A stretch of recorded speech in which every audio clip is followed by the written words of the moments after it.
kwa kizazi cha mwisho. Hiyo ndio simu ama kauli mbiu ama moto wa mkutano huu. Wewe wahubiri wa leo, wahubiri kuanzia leo kuendelea, msingi wao mahubiri unabezi wapi? Kwenye present truth. Sasa tuangalie ukweli wa leo ni upi? Ukweli wa leo nini? Ni upi? Katika nukuu, katika muktadha wa Kiadventista, maana ile kambi la Kiadventista, Seventh Day Adventist Church. Ingawa hilo jina limeshawekewa trademark na wamelichukua kama jina la kimwili, lakini msingi wake ulikuwa ni jina la movement, kwamba ni nini ambacho tunasimama nacho. Maana ya Seventh Day Adventist kwa Kiswahili wana marejeo wa siku ya 7, yani ni watu ambao wanasubiri kuja kwa Yesu mara ngapi? Ya pili, na wakitambua sabato au siku ya 7 kuwa ni sabato ya nani? Ya Mungu. Sababu ulimwengu wa Kikristo umekataa sabato, au siku ya 7 kuwa nini? Sabato. Wanaikubali sabato, lakini wengine hawaikubali ni siku ya ngapi? Ya 7. Tuko pamoja mpaka hapo Sasa sisi ili jina limeletwa maalum kwa ajili ya kutukata na kuwa ele anasema kwamba na kuwa anasema nini, lugha gani alitumia? Yaani sisi ni jibu kwa ulimwengu wote unaokataa amri za nani? Za Mungu. Wewe ukiwa hapa ujue kabisa umekatwa kuwa majibu ya ulimwengu uliokataa sabato ya nani? Nafikiri nyie mnaelewa bwana kina Moses. Mtakubaliana katika vyote, lakini ukiingiza sabato kuna kupona hapo. Kuna maneno mengi sana pale, imeishia msalabani, ni ya Wayahudi, inakuwa ni controversy kubwa sana. Na sasa hivi sababu sabato inamwakilisha Mungu mmoja wa pekee, na ukimwelezea huyo Mungu mmoja wa pekee controversy. Kwa hiyo Mungu mmoja wa pekee na sabato yake ni controversy kubwa sana duniani. Lakini leo ukiwa mtu wa Jumapili, ukishika Jumapili unapendwa na nini? Na ulimwengu. Baba yangu aliniambia hivi Masawe. Mzee Masawe mwenyewe, si mimi. Ani Masawe aliye baba. Mimi ni Masawe aliye mwana. Hilo jina kwa nafsi sila, ila kwa asili na haki ya kulitumia. Akaniambia bora wewe jangili wewe ungekuwa hata mKKT, yani mjumapili unashika sabato wewe utapata hela kweli wewe? Tuka pamoja na kanita mbele watoto wake, akanipa maneno mazito sana ambayo hakika ndivyo wasimulia wazee wa kanisa na mchungaji wakati ule kama mchungaji wangu.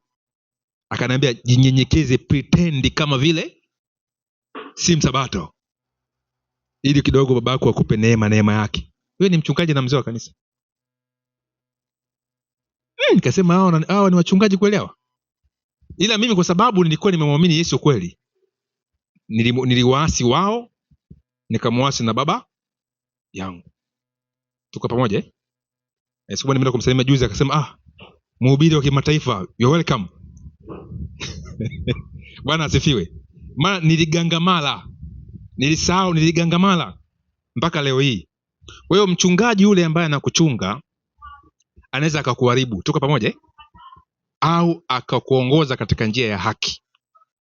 Kwa hiyo hoja si mchungaji, hoja ni mchungaji wa aina gani amesimama.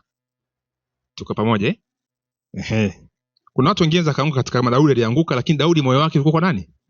Kwa Mungu. Sasa unaangalia yule mtu kweli moyo wake umesimama na huyo Mungu. Sasa baada ya kusema hayo, tuje sasa katika eneo hili. Ujumbe malaika watatu ndio ukweli wa nini? Wa sasa, kwa mjibu wa Testimony for the Church. Testimony for the Church volume 8 ukurasa wa 197. Ujumbe malaika watatu ndio ukweli wa sasa kwa ajili ya wakati huu, ni ujumbe wa mwisho wa maonyo kwa ulimwengu unaoangamia. Kumbe ule ujumbe wa malaika watatu, yani Ufunuo 14 mstari ule wa 6 mpaka mstari wa ngapi?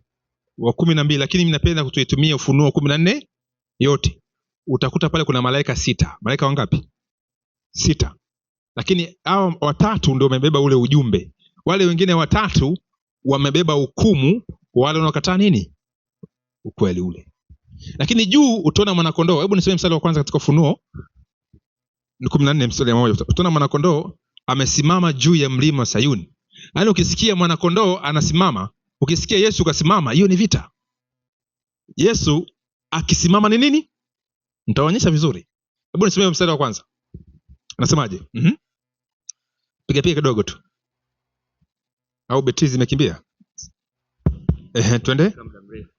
Anasema, naam, kisha nikaona natazama huyo mwana kondoo amesimama juu ya mlima Sayuni na watu 144,000 pamoja naye, wenye jina lake na jina la baba yake. Wenye jina lake na jina la nani? La baba yake. Ile tafasiri ya King James inasema jina la baba yake. Tafasiri zingine jina lake na la baba yake. Sasa tuchukue tu ya jina lake na la baba yake. Tuko pamoja, naomba zingatie vizuri Jina lake na jina la baba yake. Na kwa maana hapo kuna baba na nani? Na mwana. Si baba, mwana na roho. Na uzima wa milele ndio huu, wa kujua Mungu wa pekee na wa kweli na Yesu Kristo uliyemtuma. Sasa amesimama na watu 144,000 juu ya mlima Sayuni. Sasa mlima Sayuni ni upi? 12:22 Waebrania. Samee. Waebrania 12:22. Anasemaje? Anasema hivi, bali ninyi mmeufikiria mlima Sayuni. Nyinyi mmeufikia mlima nini? Sayuni. Na mwanakondoo kasimama wapi? Mlima Sayuni. Juu ya mlima Sayuni.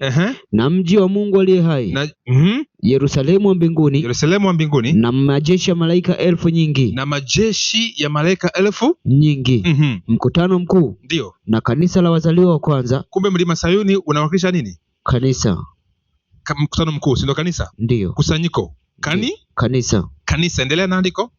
Wazaliwa wa kwanza. Naam. Walioandikwa mbinguni. Na Mungu mwamuzi wa watu wote.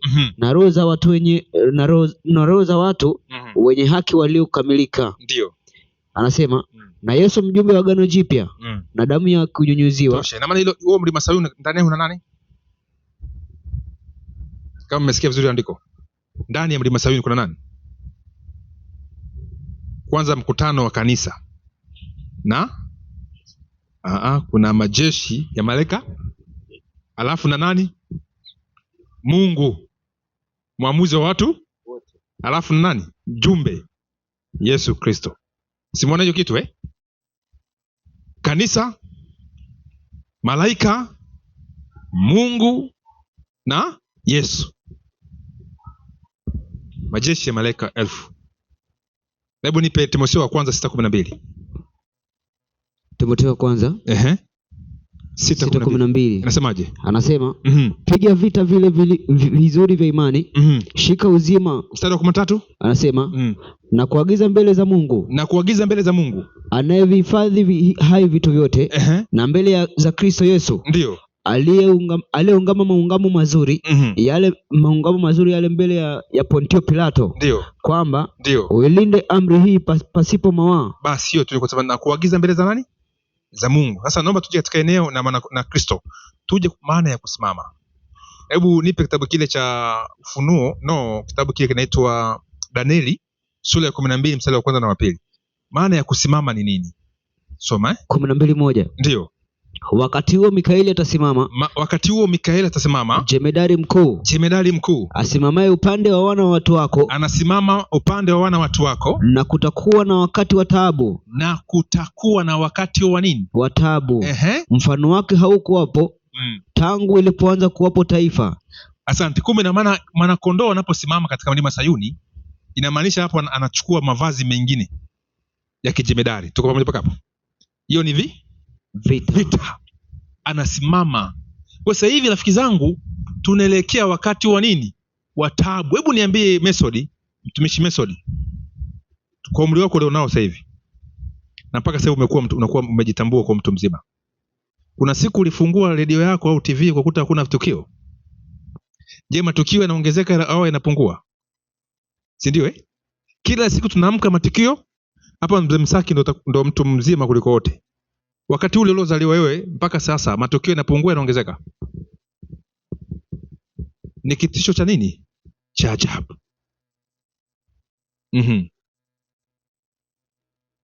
Watu wamekuwa balaa. Zamani bila shaka ukituma hata mtu uaminifu ulikuwepo mkubwa kidogo na gari lakini sio atakwambia bwana gari lipiga pancha ikatokea hivi na hivi, ukuta bigi langu haliko, si ndio? Kumbe kashanunua simu. Kuna mambo ya uaminifu hata ndani ya kanisa si yako. Sasa leo dunia imekuwa mbaya sana. Leo manyumba mengi tumezungushia ukuta mpaka zile electro fences zile tumeweka, lakini tumezaliwa zamani hata ukuta tulikuwa tuweke ukuta, si mnakumbuka? Ni tukua kama ni ukuta ni hizi miti hii tunaweka miti ile yenye miba ile tunazungushia, lakini leo imekuwa hali ngumu, watu waaminiani. Kwa hiyo katika wakati mkubwa wa taabu na unazidi kuwa zaidi na zaidi. Kwa hiyo Mikaeli anaposimama, anasimama katika mlima Sayuni na anasimama na watu wake, na unaposimama ni kwamba pia na kanisa pia litainuliwa juu. Nisomee maandiko haya, kitabu kile cha Isaya sura ya 2 mstari wa 1 mpaka wa 3, na hilo andiko hilo limerudiwa katika Mika sura ya 4 mstari wa 1 mpaka pia wa 3. Kwa nini imerudiwa? Kuna kitu. Soma andiko. Anasema, ndio, hili ni neno aliloliona Isaya mwana wa Amozi, ndio, katika habari za Yuda na Yerusalemu. Na itakuwa katika siku za mwisho, naam, mlima wa nyumba ya Bwana, zingatia, mlima wa nyumba ya Bwana utawekwa imara juu ya mlima, na utainuliwa juu ya vilima, na mataifa yote watauendea makundi. Endelea.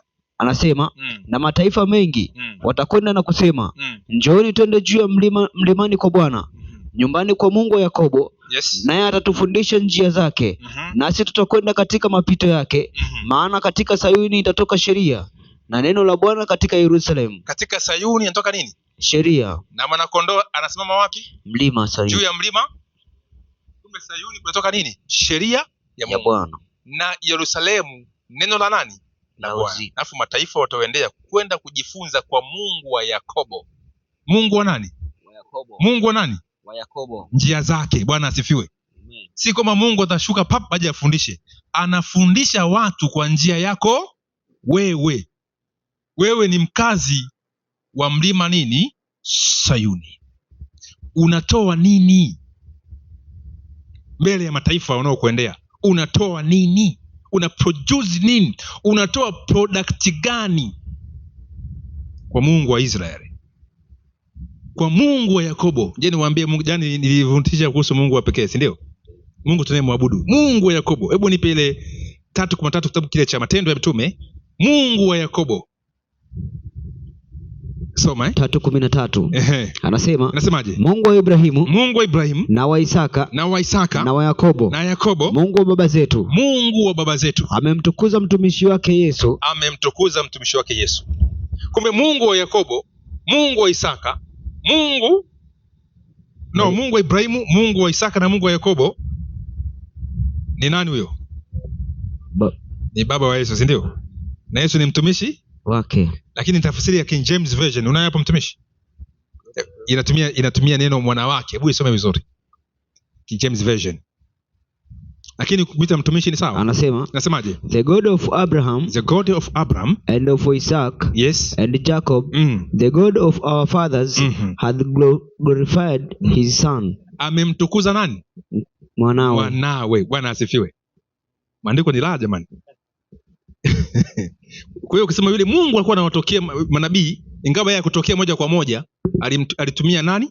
Malaika wa Bwana ambao ni Kristo Si Yesu. Yesu alikuwa anamwakilisha pale. Malaika wa Bwana akamtokea Musa katika mwali wa moto. Malaika wa Bwana akamuita Ibrahim. Malaika wa Bwana sio akatokea wapi? Ni nani? Ni Kristo. Hata katika safari ile ya kwenda Kanaani, malaika wa Bwana alitangulia wapi? Mbele. Kama Bwana, lakini Mungu wa Israeli alikuwa nyuma akiwafuata. Isaya 52:12 nisomee. 52:12. Inasemaje? Anasema, Maana hamtatoka kwa haraka, hamtatoka kwa haraka, wala hamtakwenda kwa kukimbia. Ndio. Kwa sababu Bwana atawatangulia, na Mungu wa Israeli atawafuata nyuma awalinde. Na Mungu wa Israeli atawafuata nyuma awalinde. Bwana asifiwe. Mungu wa Israeli. Ndio maana katika hiyo ndio linaunda Wakorinto wa kwanza 8:6 kwamba lakini kwetu sisi Mungu ni mmoja tu, aliye nani? Aliye Baba. Na tuna Bwana mmoja tu, Yesu Kristo. Yesu ni Bwana, anatangulia mbele na Mungu wa Israeli yuko nyuma. Haleluya. Hiyo backup, rafiki yangu, unaogopa nini? Yaani Yesu yuko wapi? Mungu yuko wapi? Nyuma. Afu mtu anakuambia who are you? Yaani Mungu wa Israeli yuko wapi? Sio na Bwana yuko wapi? Sasa sikia vizuri hapa. 10:28 Yohana. Afu utapiga na mstari wa 29. Yohana 10:28. Na mstari wa 29 anasemaje? Anasema, ndio, nami nawapa uzima wa milele. Yaani yule Bwana nawapa uzima wa nini? Wa milele. Endelea. Wala hawatapotea kamwe. Wala hakuna mtu atakayewapokonya. Wapi? Katika mkono wangu. Yaani hakuna mtu ambaye anaweza akawapokonya katika mkono wa nani? Wa Yesu. Mstari wa 29. Baba yangu aliyenipa hao, naam, ni mkuu kuliko wote. Wala hakuna mtu awezaye kupokonya katika mkono wa Baba yangu. Jamani. Yaani Bwana yuko wapi? Afu anajivuna kwamba nawapa uzima wa nini? Wa milele. Wala hawatapotea nini? Kamwe. Na hakuna mtu ambaye anaweza kuwapokonya katika mkono wangu. Na Baba yangu alionipa hao ni mkuu kuliko wote. Wala hakuna mtu awezaye kuwapokonya katika mkono wa Baba yangu. Jamani, tupige magoti tuombe. Baba yetu wa mbinguni, tumefarijika na haya maandiko machache. Tunaomba uwepo wako wenye nguvu kwa Roho wako milele ndani yetu ukatufunike sote, tukapate muwasho wa kiimani, nguvu nyingi zenye upendo mtamu na kicho mbele zako, ukatusamehe dhambi zetu na makosa yetu. Fungua ufahamu wetu tukapate mede ya maandiko ya thamani yako ndani ya maisha yetu. Tufungulie ufahamu wetu tunapo tuweze kuelewa maandiko na taarifa hizi, katika jina la Yesu Bwana wetu tunakuomba, amen. Haya, sasa naomba tuendelee katika nafasi hii. Tumejifunza kwamba ukweli wa leo ni upi? Ukweli wa leo ni ujumbe malaika watatu, ndio ukweli wa nini? Wa sasa, present truth. Nimejaribu kuweka hii hawa malaika watatu hawa ili kuonyesha kwamba ni msingi huo. Hebu tuusome 14 mstari wa 6 mpaka 12. Twende. 14:6.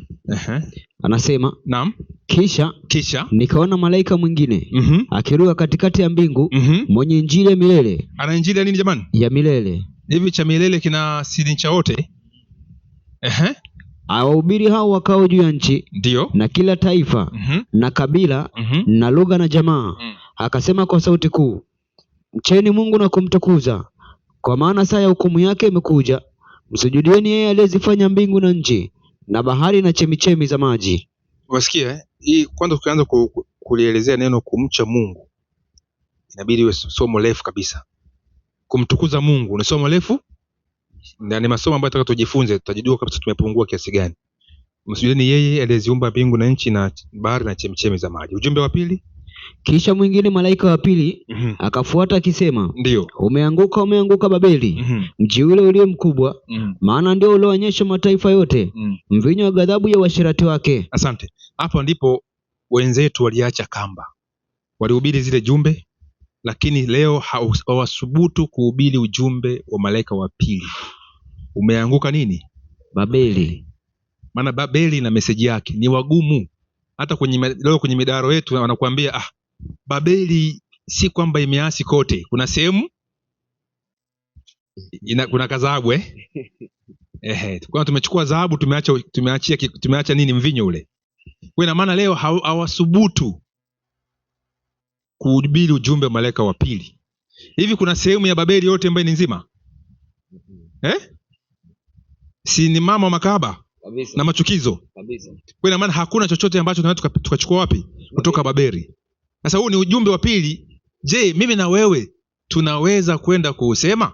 Maana ujumbe malaika wa kwanza unamwelezea Mungu wa pekee aliyeumba mbingu na nini? Na nchi ambaye ni baba yetu.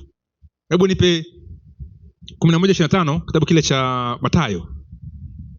Aliyeumba mbingu ni baba wa mbingu na nchi. Soma. Anasema ndio, wakati ule Yesu akajibuje? Akasema nakushukuru Baba Bwana wa mbingu na nchi. Kumbe baba ndio Bwana wa mbingu na nini? Na nchi. Sema msujudieni yeye. Na maana ni Mungu Baba.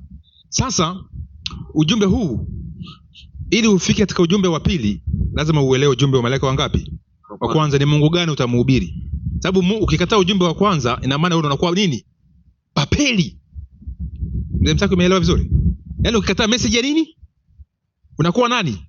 Babeli. Sema umeanguka Babeli. Na baada ya kuwa Babeli, nini kinafuata juu yako? Mstari wa 8. Ni wa 9 nani? Wa 9. Anasema ndio. Kisha mwingine malaika wa 3 akafuata akisema kwa sauti kuu, ndio, mtu awaye yote akimsujudu huyo mnyama na sanamu yake na kuipokea chapa katika kipaji cha uso wake au katika mkono wake, yeye naye atakunywa katika mvinyo wa ghadhabu ya Mungu iliyotengenezwa pasipo kuchanganywa na maji katika kikombe cha hasira yake, naye atateswa kwa moto na kiberiti mbele ya malaika watakatifu na mbele za mwana kondoo. Anasema na moshi wa maumivu yao hupanda juu hata milele na milele, wala hawana raha mchana wala usiku, hao wamsujudio huyo mnyama na sanamu yake na kila aipokeaye chapa ya jina lake. Asante. Sasa hicho kipengele kwamba hawana raha usiku wala nini, wataalamu wengi wachambuzi ambao wanajua umebobea katika ujumbe huu wanaona kabisa ni package tofauti na ile ya kuchoma moto. Yaani point ni kwamba wale ambao wana muabudu mnyama kuanzia sasa hii hawana nini? Raha mchana wala nini. Hakuna muovu mwenye raha. Na mzee wa kanisa umecheka. Hakuna muovu mwenye nini? Mwenye raha. Sikia vizuri hii. Isaya 57. Nisome mstari wa 20-21. Hakuna muovu mwenye raha. Nasemaje? Bali wabaya wanafanana na bahari iliyochafuka. Wanafanana na bahari iliyochafuka. Maana haiwezi kutulia. Inatoa nini? Na maji yake hutoa tope. Na takataka. Hapana amani kwa wabaya. Asema Mungu wangu. Nani ashahuzuria bahari iliyochafuka hapa? Kevin, unalionaje? Inanuka. Kwa maandiko yanasema wabaya wanafanana na bahari ilo nini? Chafuka, ikiwa na takataka na kutoa nini? Tope. Yaani ukiwa nje ya Kristo wewe ni takataka, unatoa nini? Tope. Hilo tope huwezi kuliona katika mwili, ila katika ulimwengu wa roho wewe ni nini? Tope. Asema Mungu wangu, hawana amani. Kwa maana wale ambao wanaabudu mnyama hakuna chochote ambacho watakifanya kiwape nini? Amani. Leo imejengwa mahoteli makubwa kule Zanzibari. Hapo tu Mbweni hapo sio wapi kwa Kigamboni, Bagamoyo, mahoteli ya kifahari. Ukifika pale utapokelewa vizuri, utaoshwa mgongo, utawekewa masaji ili ujipe raha moyoni, si ndio Lakini bado upati nini? Raha. Sema acha niolewe basi nipate raha. Unasikia mtu kapiga panga shingo ya mke wake, mara mke akaweka sumu kwa mume wake, si ndio Ni manuno. Ndoa bila Kristo ni nothing. Tukaponja mpaka hapo Bila Mungu huwezi kuwa na uvumilivu wa kuvumilia mkeo au mmeo. Kwa hakuna amani kwa wabaya. Hakuna chochote katika ulimwengu kinaweza kukupa amani. Nimesikia hapa mratibu akifundisha kwamba vyote tunaviacha, si ndio manake? Sababu kuna mtu mmoja tulimzika hapo Ununio juzi bosi mkubwa hapa nchini, na alizikwa mpaka na timu ya viongozi wakubwa nchi. Lakini nikatafakari sikio, tumeenda kwenye msiba, hii mali yote ikaiacha na akajiwekea rami mpaka kwenye nyumba yake tokea barabarani. Lakini nikaona anaingizwa kwenye jeneza amevaa suti tu alioambulia, na siku hizi umewekewa na saa. Na wauni siku hizi wakiona umezikwa na vitu vizuri na chimbua kaburi. Sasa wale wanaofundisha kwamba mtu kule anashughulikiwa huko chini na wauni wanamchimba, uone ni wauni hao. unaacha amani, nitafakari vingi sababu hivyo yote kaacha. Na watahuzunika, na kitu ambacho nilihuzunika, tukaondoka. Unaangalia nyuma hivi, mtu tumemwacha yule mtu pale peke yake, tukaondoka. Na wakati huo huko pale kwenye watu wanaomboleza, kuna wengine wanatafuta mke hapo hapo kwenye msiba. Hapo vipi? Tena mwingine sema mke wa marehemu. Mke wa nani? Marehemu. Jonathan, hapa mtu anawinda mke wa nani? Wewe upo kaburini. Si ndio manake? Na isitoshe nyumba yako hiyo unayojenga hapo hapo, ni baba lingine kaingia wapi? Hapo. Unaweza kufurukuta kaburini kule. Wewe unasubiri tu uamshwe ukaiteka Yerusalemu. Ovu ana raha. Yaani shetani atawapa kiboko. Yaani unaamshwa siku ya ufufuo, alafu unaambiwa ukaiteke wapi? Yerusalemu. Na roho nabii anatuambia utafufuliwa, unafufuliwa na alimbayo hiyo roho kufa nayo. Kama ni muovu. Kama una mguu mmoja, ulikota mguu unaenda kuiteka Yerusalemu na yaani shetani anakutaabisha kuanzia maisha haya mpaka ya ufufuo. Tuko pamoja mpaka hapo Ndio maana watu waliojiwasiri wameweka tumaini lao kwake Yesu. Hakuna tumaini lingine zaidi ya hiyo. Kwa hata nikihubiri ukweli wa sasa hapa, tukachimba maandiko sijui nyama bila kujua hicho kitu ambacho kimelengwa Kristo ndani yetu, ni kazi bure. Kwa hiyo ukweli wa leo unataka utulete, nitatuma nukuu nyingine hapa katika pointi ambayo ni msingi sana. Hebu nipe kitabu kile cha, nafikiri kitabu gani kile kinaitwa, sio Kolosai 1:27 au Filipi 1:27, kwamba utajiri ambao ni Kristo ndani yetu. Ni ipi andiko lipi? 1:27, basi tujaribu. Kolosai au kama wa Filipi 1:27. Ni Kolosai 1:27 nasemaje? Ambao Mungu alipenda kuwajulisha jinsi ulivyo utajiri ndio wa utukufu wa siri hii katika mataifa. Nao ni Kristo. Nao ni nini? Kristo ndani yenu. Ndani. Bwana asifiwe. Kumbe hakuna siri nyingine ya utajiri kama Kristo ndani yetu. Hakuna. Yaani kama unatafuta utajiri, mtafuta nani? Kristo. Ndo purpose ya makambi haya. Kama unatafuta utajiri, najua Joshua ni mfanyabiashara, na Mungu akubariki kufanya nini? Biashara. Lakini utajiri wa kweli ni nani? Kristo ndani yetu. Ukiona mtu na vitu vyote lakini Kristo hana ndani yake, ujue hakuna kitu. Leo tuna tatizo kubwa la ufisadi ndani ya nchi hii, ndani ya dunia nzima, kwa sababu Kristo hayuko wapi? Ndani yao.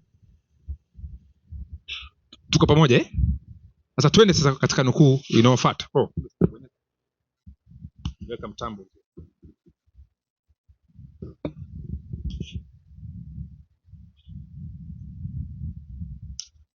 Haya.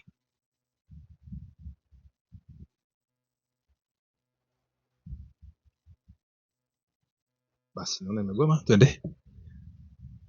Ukweli wa sasa ambao tushajua sasa ni upi? Ukweli wa sasa ambao ni ujumbe wa malaika watatu lazima utangazwe kwa sauti kuu na kwa nguvu zote. Ni lazima uwafikie watu kila mahali ili kuwatenga na ulimwengu na kuwaandaa kusimama imara katika siku ya ghadhabu ya Mungu. Tuko pamoja mpaka hapo zumuni la ujumbe huu utangazwe kwa nguvu, kwa sauti kuu na kwa nguvu zote. Ni lazima uwafikie watu kila mahali ili kuwatenga na ulimwengu na kuandaa kusimama imara katika siku ya nani? Ya ghadhabu ya Mungu. Rafiki zangu, je, niwaambie habari njema. Kumbe leo sisi wana matengenezo tunasema kwamba tunahubiri ujumbe wa malaika wangapi? Watatu. Na tunajitenga na ICD kuhubiri ujumbe wa malaika watatu. Lakini kwa kweli tuhubiri ujumbe wa malaika watatu. Sisi wana matengenezo tuna dhoruba nyingi sana. Ujumbe huu hujatutakasa kuwa watu wenye furaha na wanana, kuwa na matumaini. Tumekuwa tu watu tu wa visa tu na ghadhabu na hasira. Mungu atusaidie. Bwana asifiwe. Huu ujumbe unatakiwa utuandae sisi tuwe ni watu kweli. Yesu akija leo tunaweza kutoboa. Jumla ndio vizuri? Unajua watu wakisoma ujumbe wanawaza papa, si ndio manake? Hawamwazi Kristo anafunuliwa pale. Hawamwazi Kristo anafunuliwa. Kwa hiyo kuna ghadhabu inakuja, ghadhabu kuu. Mungu ana ghadhabu. Leo wanasema kwamba kuna ujumbe umeinuka kati yetu kwamba Mungu ana ghadhabu. Ushasikia ujumbe? Umesikia ujumbe? Mungu ana nini? Ghadhabu. Mungu haangamizi waovu. Sema Mungu anaangamiza. Tuko pamoja mpaka hapo Mungu ingawa ni dhambi imekuwa ni chanzo, lakini Mungu alimwambia Nuhu, nataka nifute nini? Hichi kizazi. Mungu ni Mungu mwenye rehema na ni Mungu mwenye nini? Hukumu. Tuko pamoja mpaka hapo Hana hukumu. Anapohukumu dhambi, na kama umeshikamana na dhambi utapotea. Mungu ana masiara, sababu ghadhabu yake inakuja. Ghadhabu yake inafanyaje? Inakuja. Wafiki kwenye Zefania imeandikwa hivyo. Hebu niseme moja kwa moja Zefania. Imeandikwa ni kwamba Mungu ana mpango wa kuangamiza nini? Dhambi. Hata Ibilisi mbinguni aliwekewa kipimo na muda wake kwamba hapa yatosha. Wakaondolewa mbinguni. Na akandaliwa moto na malaika zake ili wateketezwe, waondolewe katika ulimwengu. Mungu anataka kuishi na viumbe. Kuna wakati atachola mstari, imekwisha kuwa. Akichola mstari imekwisha kuwa, zile hasira zake zitaanza kutikisa dunia. Matemeko ya nchi, maji kuvuka. Mtaje kuona vitu kama hivyo. Ikisema imekwisha kuwa, ule mkono wa neema na rehema unaondolewa. Yule malaika wa Ezekieli 9 mwenye kidau atarudisha jibu kwa Yesu kwamba kazi ulionituma nimefanyaje? Nimeimaliza. Watu wako nimewaweka, nimewatia muhuri. Na hapo atasema imekwisha kuwa. Ellen anasema wakati Yesu anatoka hekaluni mbinguni akitembea zile njuga zake za malaika kule unajiandaa. Yaani wanajiandaa, wanamsubiri mwana wa nani? Wa Mungu, safu kwa safu wote. Yaani tunaambia kwamba kusema lighting, wataobaki mbinguni ni wale wenye wai wangapi? 4 na Baba peke yake. Zile njuga malaika watakuwa wanafurahi, wanasubiri tu ya kushuka duniani kuwachukua watu wa Mungu. Jemedari anatoka zile nguo anavua za kikoani, anavaa nguo za nini? Anashuka. Na kuambia kasi ambayo anakuja nayo ni zaidi ya kasi ya umeme. Kasi ya nini? Leo Marekani unapambana kutengeneza chombo ambacho kitakimbia kwa kasi ya nini? Wameweza kasi ndio mwanga huo. Wanaweza kutengeneza kasi ina chombo ambacho kinakimbia zaidi ya sauti. Ila kwenye umeme unajua sauti inaenda sana nikiongea hapo unasikia. Ila kuna chombo kinakimbia zaidi ya hii sauti. Sasa Kristo atakimbia kwa spidi zaidi ya mwanga. Spidi yake atauacha mwanga nyuma. Ndio maana ukisoma kwamba tuna wingu jeusi ni kwamba mwanga uko wapi? Nyuma. Wingu jeusi. Hiyo ni kasi. Na malaika wako nyuma yake, sababu yeye ana spidi kuliko malaika kuja kukuchukua wewe. Bwana asifiwe. Na ile breki yake waovu watakuwa kama mkaa. Maandiko yanasema watakatifu nao wataogopa ule utukufu wa mwana wa Mungu. Watasema ni nani awezee kusimama? Malaika wataacha kuimba, atachoka kwenye jua lile wingu, amezungukwa na ndimi za moto. Watasema neema yangu yatosha, uweza wangu unatimia katika udhaifu. Itakuwa ni haleluya. Bwana asifiwe. Sema amkeni watu wangu wote mliolala, makaburi yatafunguka, wafu watafufuka, watakatifu wa Bwana. Haleluya. Wataungana walio hai. Kwa furaha tu wale walio kufa sababu jamani kuna nini hapa? Kwa ule utamu wa furaha utashinda kusimulia. Huko tutaungana mbinguni, tutasimuliana mbinguni. Haleluya. Story ni wapi? Mbinguni. Kwanza niache nimuone Bwana utukufu anakuja. Macho yake kama mwali wa moto kwa waovu. Ila kwako wewe macho yamejaa rehema. Haleluya. Amen. Yamejaa nini? Rehema. Anakuja kukuchukua. Hiyo ni spidi. Lakini tunaporudi kwenda mbinguni hata kimbia kwa spidi sana, maana ana watoto wake. Haleluya. Anataka muwe wa shamba, muangalie majupita huko, magalaxy. Safari ya siku 6. Siku ya 7 mnafika kwa Baba. Sasa unamwona mzee wa nini? Mzee wa nini? Wa siku ameketi. Zile ngurumo za umeme uzioni tena.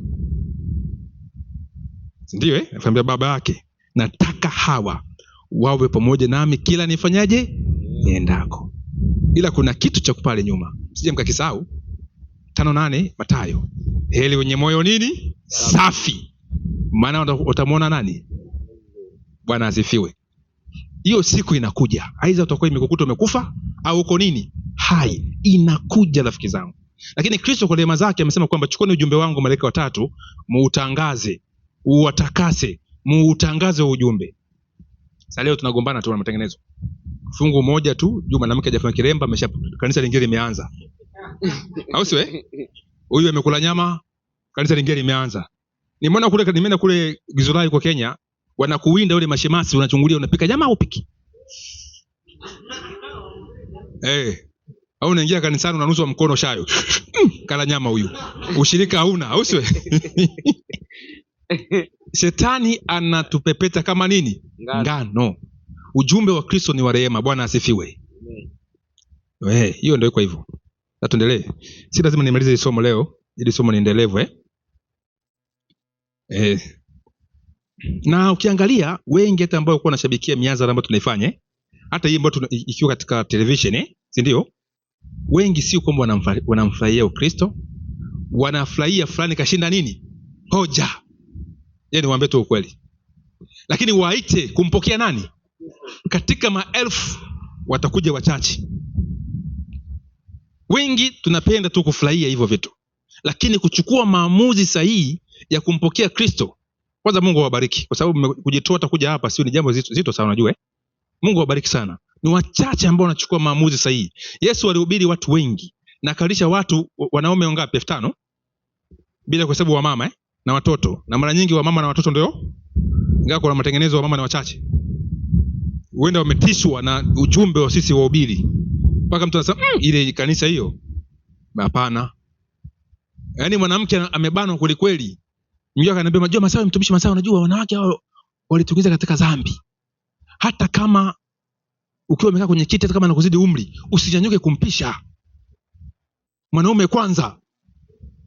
Kasema hata akiwa mjamzito na mtu mzee, ndio mimi siwapishi mimi. Ana chuki na wanawake. Hivi Yesu alichukia wanawake? Na wanawake ndio walikuwa wanatoa pesa nyingi kwenye huduma ya Yesu. Unajua hicho kitu? Ndio walikuwa ni wa kwanza kwenda kaburini wakati wanaume tumejificha. Tunaogopa, tumejifungia katika chumba. Hao wana moyo sana hawa, usije ukaona hivi. Mungu awabariki wanawake na tuwatengeneze moyo wa injilisti, mkalete wa mama, watumishi wa Mungu wa injilisti, msio wakali sana. Haleluya. Moyo wanana. Hawa watu nafasi yao kuokolewa si kubwa kama yako wewe. Ndio maana Mungu alimwambia Adam, vipi, uko wapi? Akamwambia mwanamke ulionipa kanipa nini? Tunda nikala. Hapo namlaumu Mungu. Mungu alianza tu akamwambia mama, vipi umefanya nini? Akasema Bwana, nyoka amefanyaje? Amedanganya. Akaanza na nyoka, wewe umelaniwa kuliko wanyama wote, nini utakula vumbi. Akamwambia wewe mama utazaa kwa nini? Kwa uchungu, nitakuzidishia uchungu. Akasema nitakuzidishia uchungu wa kuzaa. Na tamaa yako itakuwa nani? Kwa mmeo. Naye atafanyaje? Atakutawala. Sawa? Watu hapo wanamwazega Mungu, Bwana anaongea. Akaja kwa Adam sasa. Ardhi imelaaniwa kwa ajili yako. Tuka pamoja? Ardhi na ardhi itakutolea miiba na mbigili na utakula kwa jasho mpaka siku ambapo utarudi katika nini? Ardhi iliyotwaliwa. Muona mambo ni mazito kwa mwanaume? Si mwanamke yeye aliambia tu wewe mume wako atafanyaje? Atakutawala. Kama mume ni mtawala mzuri, mwanamke anakula bata. Uongo kweli? Kama ni mtawala mbaya, ni mateke na tiktaka. Kwa hiyo kidogo lakini mwanaume huku kuna taabu nyingine. Yaani wewe toka asubuhi ni kutoa hela ya mboga. Unajua wakati babangu na mama ananituma, nenda kachukua hela kwa babako, ananibinya hivi. Nenda baba, tunaomba hela ya mboga. Paka baba ananiambia jamani, nyinyi kila siku hamwezi kuacha kula. Kila siku mtakula. Kila siku hela nini? Naona baba huyu mzushi huyu. Tunamwomba baba hela, kalamu, sijui madaftari yameisha, ni baba. Sijui nini baba. Mimi nacheka tu. Na mimi nilivyokuwa mtu mzima nikaoa.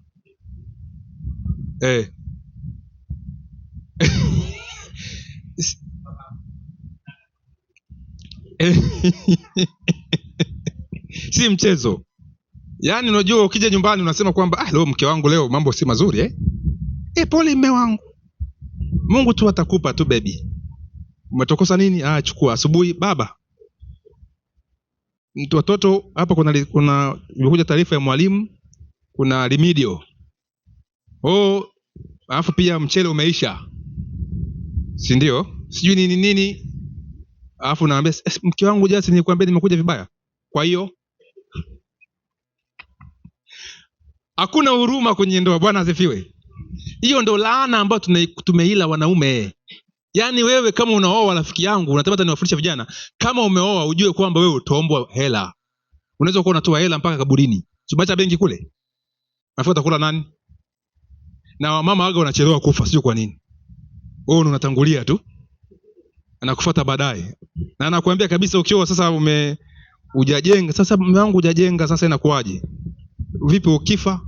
Tutaishije? Yaani unakuanzia kufa tu. Mimi nimekataa. Nimeambia mimi hapana. Bwana asifiwe. Hata sasa alitangulia kamwacha Ibrahim, si ndio? Bwana asifiwe. Kwani kifupi ni kwamba hii dunia ina changamoto kubwa. Bila Kristo hatuwezi kufanyaje? Kutoboa. Ndio maana tumeambiwa tumepewa ukweli wa nini? Wa leo, kwa sababu ya mambo kama hayo. Hebu tuangalie vizuri. Nasema hivi: kila kizazi kina mwangaza mahususi na ukweli wa wakati wake. Kuna ukweli wa sasa, ukweli ambao nafsi za watu zinahitaji kwa wakati huu mahususi.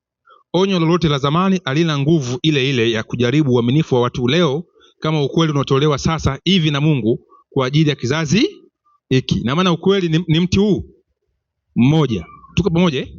Na mizizi yake ni ile ile.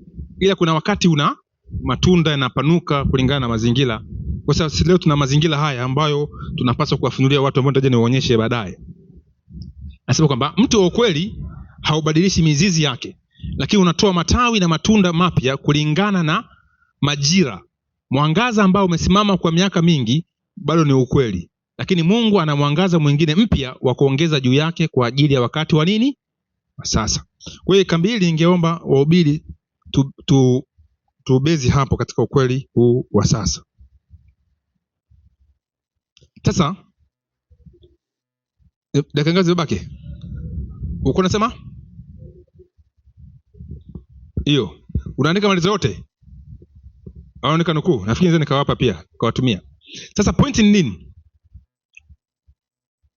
Pointi nataka tuangalie namna ya mwongozo kuutambua ukweli wa nini? Wa leo. Dakika ngapi zibaki? Nataka niwache watu kama mtu ana swali. Na kama mtu ana swali kama mpaka hapo nimpe tu nafasi aniulize. Bado 17 Kweli? Nishapiga 40 kitu hapo. Sawa. Kama mna swali, wacha sije mko mmeonea ndugu yangu. 40 kitu nishachapa umeshamaliza Haya. Mwongozo wa kutambua ukweli wa leo ni nini? Maandiko matakatifu. Hiyo hakuna njia nyingine rafiki zangu. Na leo nataka nitaendelea hapo mje muone pia hata base ya kuisoma nukuu za Ellen White. Watu wanaochanganya sana watu unakuta mtu anapewa andiko alafu wasema hataki kuliamini andiko mpaka tume nini? Nukuu. Ni kama yule mchungaji anaambia ile 5:26 kwamba kama baba alivyo na uzima nafsini mwake, vivyo hivyo alimpa mwana uzima nafsini mwake. Yeye anatoa nini? Unukuu. Sasa haijui chanzo cha nukuu. Na ukisoma pale chini anasema ule uzima ambao ni undelivered and unborrowed, watakatifu watafanyaje? Wataupewa ule uzima. Sasa ndio shida inayokuwa hapo. Tutaona namna hiyo base inavyokuwa. Sema maandiko matakatifu, Zaburi 119 nasema neno lako ni taa ya miguu yangu na mwangaza wa njia. Hebu Kevin, ili andiko usilisome tu kimiazala sawa tusome nini? Tulisome kama jawabu letu sisi. Na ukitaka Biblia iwe tamu, isome kama maonyo yako binafsi. Wewe mfute Isaya, mfute wa Korinto, ona Mungu anaongea na nani? Na wewe. Neno lako ni taa ya miguu yangu na mwanga wa njia yangu. Hebu tujipime. Neno la Mungu, yani wewe ukitaka kufanya jambo unaangalia, unakagua Biblia inasemaje? Kwamba hili jambo unalipima liko sahihi kibiblia, haliko sahihi. Si jambo zuri sana hilo Lakini ndio njia ambayo Mungu anataka tuwe nayo katika maisha yetu. Kwamba hili jambo tunalofanya liko biblical. Tujisahihishe, ndio maana ya kuwa na kusanyiko. Mwongozo wa kutambua ukweli wa leo ni maandiko tu matakatifu. Zaburi 12:6 nasema maneno ya Bwana ni maneno safi, ni fedha iliyojaribiwa karibuni juu ya nchi, iliyosafishwa mara 7. Mara 7. Mara 7 si mchezo. yaani maana yake ni kamilifu. Misali 35 na mstari wa 6 sema kila neno la Mungu limehakikishwa katika yeye ni ngao yao waaminio, usiongeze neno katika maneno yake asije akakulaumu ukuonekana huu. Usimuona point hiyo Kwa tunapaswa tusiongeze ama kufanyaje? Sababu kila kitu kimeshawekwa katika msingi. Wakatoliki wakasema kuongeza vitabu vile 7 vya Makabayo maana hawakulizika na hii nuru ambayo iko bayana. Kumbukumbu la Torati 4:2 msiliongeze neno ni wamurulo wala msilipunguze, mpate kuzishika amri za Bwana Mungu wenu ni waamuruzo. Kumbukumbu 12:32 neno ni wagizalo leo lolote liangalieni kulifanya, usiliongeze wala kufanyaje? Kulipunguza. Sasa lazima tunapokuwa tunajenga msingi wa mahubiri, msingi wetu mkuu ni nini? Biblia. Tunapokuwa tunafundisha ukweli wa sasa. Shai huko? Hebu nisomea ili nisipoteze nguvu karorosi nyingi. Maana anasema maana kama vile mvua ishukavyo ndio na theluji kutoka mbinguni wala hairudi huko, ndio bali huinyesha ardhi na kuizalisha na kuichipuza, ikampa mtu apandaye mbegu na mtu alaye chakula, ndivyo itakavyokuwa neno langu litokalo katika kinywa changu, halitarudi bure, bali litatimiza mapenzi yangu, nalo litafanikiwa katika mambo yale niliyolituma. Sasa naomba nifundishe kidogo hapa. Unaposoma neno la Mungu, Biblia, unajua haui vile umeanza kusoma. Hicho mnakijua? Haba kama ufanye Bible study. Na nawapendekezea sasa nyinyi wahubiri mwe na Bible. Yaani muda kabisa unachukua kalamu yako na daftari yako na Biblia unaifunua, unaisoma. Muda wako ambao hata familia yako ifanyeje? Iutambue baba yupo kwenye Bible study. Utafundisha watoto wako kitu kizuri sana katika maisha yao. Bible study. Utaki kelele. Mama anatambua muda ule. Mama pia unaweka muda wako wa Bible study. Usiposoma Biblia huwezi kuwa mtu wa tofauti. Mimi kuna misali moja hivi katika Uislamu kwamba mtoto wa Kiislamu anaposoma Biblia, moyo wake taratibu unamwacha Muhammad, unahamia kwa nani? Kwa Yesu. Kwa maana Biblia imepigwa marufuku. Na mimi nilikuwa mtoto wa Kiislamu zamani, nilisoma Biblia ikanifanya leo nimekuwa mhubiri. Tuko pamoja mpaka hapo? Babangu ana Biblia kubwa ameweka kule kwenye draw. Ameweka tu mafungu ameyachora kubishana. Yesu si Mungu, Paulo si mtume. Akija pale ndugu wa mama wa Kristo wako mezani pale. Yesu si Mungu, Paulo si mtume. Lakini hana mafungu mengine anasoma. Lakini ukisoma Biblia kama study yako ya maisha. Najua hapa mmesoma, mna degree, wengine hapa mna masters, si mmesoma sana nyinyi. Lakini mlikuwa serious. Ndivyo Biblia inatakiwa isomwe. Kwa nini? Serious. Biblia ndiyo primary education.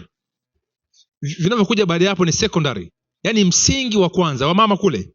Mnatakiwa muiweke Biblia kuwa kipaumbele. Leo kuna Biblia unaiweka pale, unaisoma siku ya Jumamosi mpaka Juma ngapi? Tena unafuta vumbi. Unakuja nayo hapo, nimewachoma hiyo najua. Unakuja nayo hapa na uifunui. Na siku na Biblia ya simu, hata shapa anasomea ya simu. Hasubutu kusoma ya karatasi. Hata ukimpa ya karatasi hapa hawezi kuisoma vizuri kwa haraka. Uongo kweli? Sasa nombeni Biblia, wekeni Biblia kuwa kipaumbele. Ukisoma Biblia hautoki nini? Bule. Hebu chukua kitabu cha Misali. Si mnakifahamu vizuri? Anza kwa kusoma sura ya kwanza mpaka ya mwisho 12. Ni ngapi na 21? Kinachoma kichomi. Kinachoma kweli kweli. Nasikia akopae sijui nini. Yaani vitu kama humo, yaani kuna vitu ambavyo vizito tu. Yaani unajisoma mwenyewe humo unasema hapa nimekula kwangu hapa. Kwa hiyo ukiisoma kama sehemu ya maisha yako itabadilisha maisha yako. Utakuwa na hekima. Kwa hiyo ndio maana hili neno tunalichukulia katika hoja, lakini ukilisoma kana kwamba kumbe neno la Mungu likija kwangu sitoki nini? Bure. Linanitakasa, linanisawazisha, linanipa hekima. Karibu.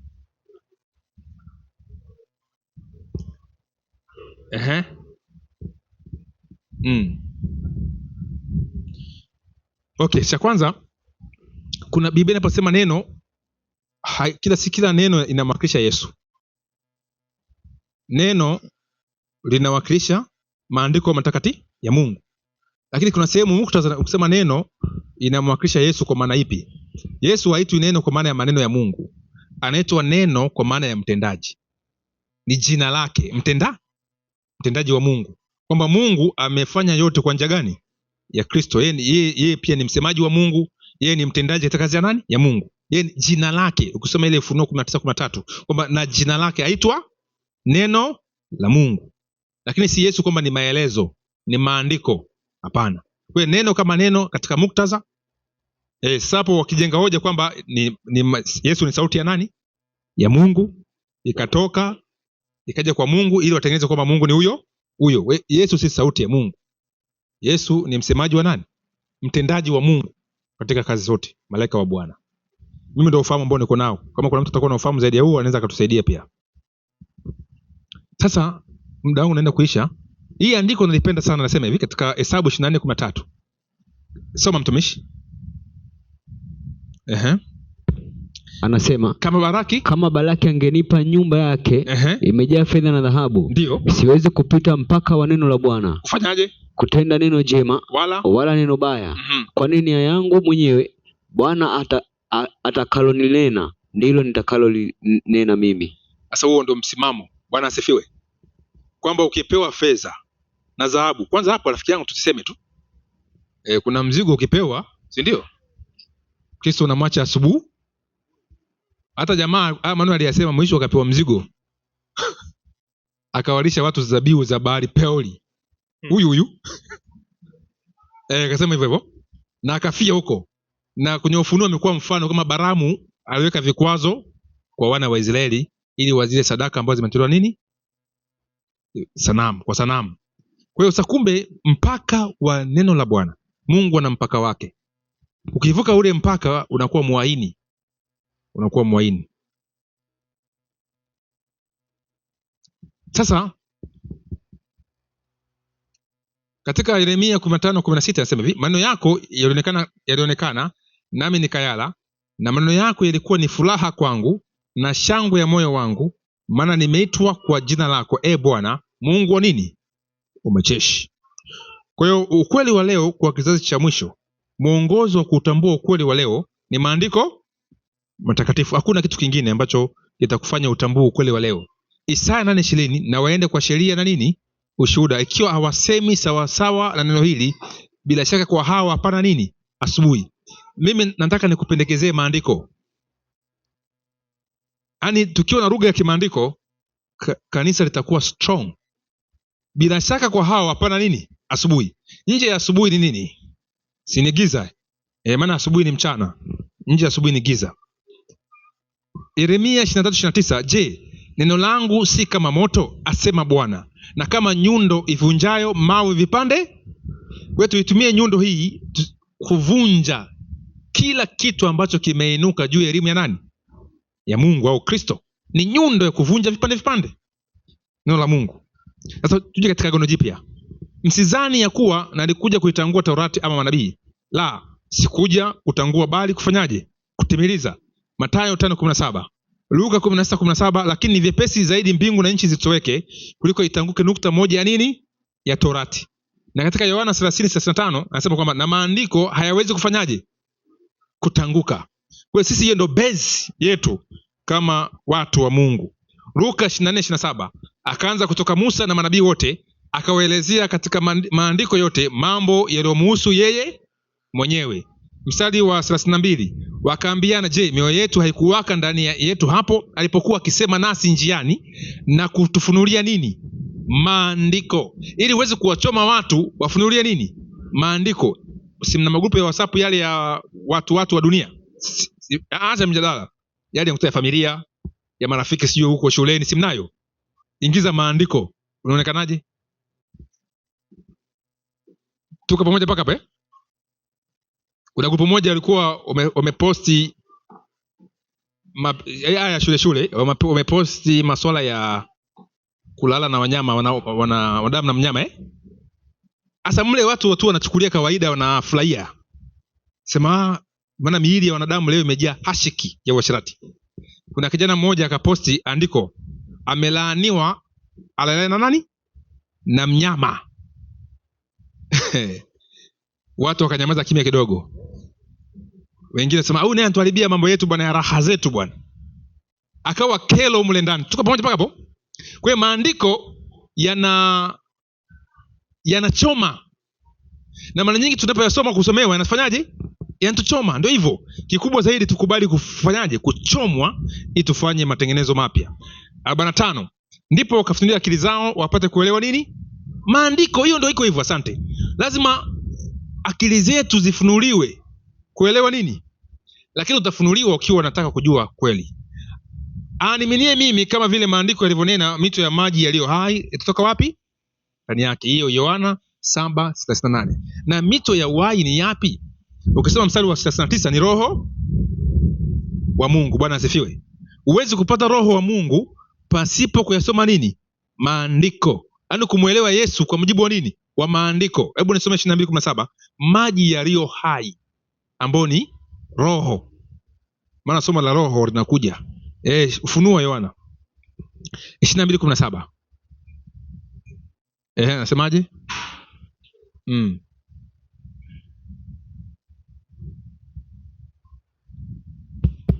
Anasema na roho na roho na bibi harusi wasema njoo, naye asikiaye na aseme njoo, naye mwenye kiu na aje, na yeye atakaye na atwae maji ya uzima bure. Asante.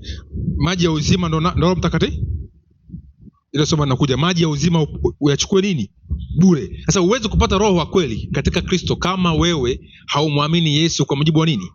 Wa maandiko. Ndio maana wanaosema mambo ya utatu na vitu kama hivyo hawana maandiko. Marko 7:7-9. Nao waniabudu bure, wakifundisha mafundisho yaliyo maagizo ya nini? Ya wanadamu. Ninyi mwacha amri za Mungu na kuyashika mapokeo ya wanadamu. Hiyo ndio bezi ya kutambua ama mwongozo kutambua ukweli wa leo. Sasa kuna maandiko mengi, unaweza kaandika tu, soma tena yote kama unaandika. Ni Mathayo 4:4. Kwamba hauwezi kuishi kila mtu hataishi kwa mkate tu, ila kwa kila neno kutoka kwa nani? Kinywa cha Mungu. Warumi 15:4 kama unaandika. Kwa kuwa yote yaliyoandikwa yotangulia kuandikwa yaandikwa ili kutufundisha sisi, ili kwa saburi na faraja ya maandiko tupate kuwa na tumaini. Timotheo wa pili 3:15-17. Na ya kuwa tangu utoto umeyajua maandiko matakatifu ambayo yaweza kukukimisha hata upate wokovu kwa imani iliyo katika Kristo Yesu. Kila andiko lenye pumzi ya Mungu lafaa kwa nini? Kwa mafundisho. Waefeso 6:17. Tena ipokeeni chepeo ya wokovu na upanga wa Roho ambao ni neno la nani? La Mungu. Waebrania 4:12. Maana neno la Mungu ni hai, tena lina nguvu, tena lina ukali kuliko upanga wao wote ukatao nini? Kuwili, tena la choma hata kuzigawanya nafsi. Ufunuo 6:9. Na nilipofungua muhuri wa 5, nikaona chini ya madhabahu zao roho zao waliochinjwa kwa ajili ya neno la Mungu na kwa ajili ya ushuhuda waliokuwa nao. Kumbe neno la Mungu kilitumia, unaweza ukachinjwa kwa ajili hilo neno. Yaani rafiki zangu, kuna vita kubwa. Matendo 17:2, Paulo kama ilivyokuwa desturi yake akaingia mle akaja nao kwa maneno ya maandiko. Matendo 17:11, wakayachunguza nini? Maandiko. Matendo 18:24, tuona hapo naye alikuwa hodari katika maandiko yule wa Paulo na akawashinda Wayahudi kabisa kwa maneno ya maandiko. Sasa nije hapa, tutakuja kuangalia hapa baada ya kipindi kinachofuata. Tutaingia katika roho ya nini? Roho nabii. Nataka nifundishe hapa vizuri namna ya kubalance kitu ambacho kinaitwa SOP na nini? Na Biblia. Mwongozo huu ni mwongozo kujua ukweli wa nini? Wa leo. Na baada ya hapo tutakuja kuangalia kitu kimoja ambacho sasa kinasukuma katika ukweli wa leo. Katika ukweli wa leo. Mpaka tena kuomba.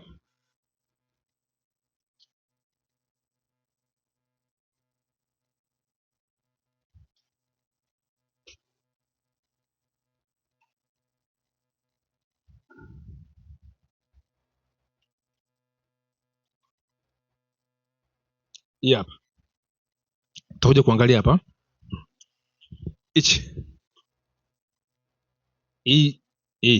Those who seek to remove the old landmark are not holding fast. They are not remember how they are received in the heart. Hii ni kitu ambacho tutataka tuangalie zile alama za nini? Zamani. Kwa sababu tunapoangalia ujumbe wa malaika watatu unatajia Mungu wa nini? Wa kweli.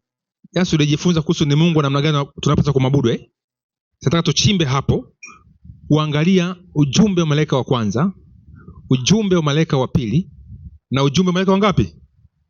Mpaka kambi tunalimaliza. Lakini pointi kubwa, bezi yetu itakuwa kwenye maandiko, na tutapitia hapa kwa Ellen White anapotufundisha namna gani Biblia inavyooanishwa na roho ya nini? Ya unabii. Ni kipi ambacho kinapaswa kuinuliwa? Na nafasi ya roho ya unabii iko wapi? Hapo ndipo tutaenda kupata maana nzima ya ujumbe ambao nataka tuhubiri. Na tukijua hichi kitu, basi message yote itashuka. Unajua leo kuna watu wanakuchanganya kwamba mama eti kasema, wanasema hivyo, mama eti si akupe nukuu, si ndio? Hatutaki kuwa hivyo. Mama eti kasema, tunahitaji kujenga hoja. Mungu kafanyaje? Mungu kasema. Hiyo ndio lugha ambayo tunataka tuwe nayo kwenye kambi hili na katika huduma hii Tanzania nzima. Bwana asifiwe. Ni wangapi tuko pamoja? Asante. Sijatoa nafasi ya maswali, hii kwa ni outline. Baadaye tutakutana kwenye nini? Kwenye maswali. Ila kama una swali lako lolote binafsi au una mada yoyote unataka izungumziwe, muone mratibu hapa. Ataipokea na tutaichakata, na kama ni swali tutaweka mazingira ya kulijibu hilo swali. Basi tuombe.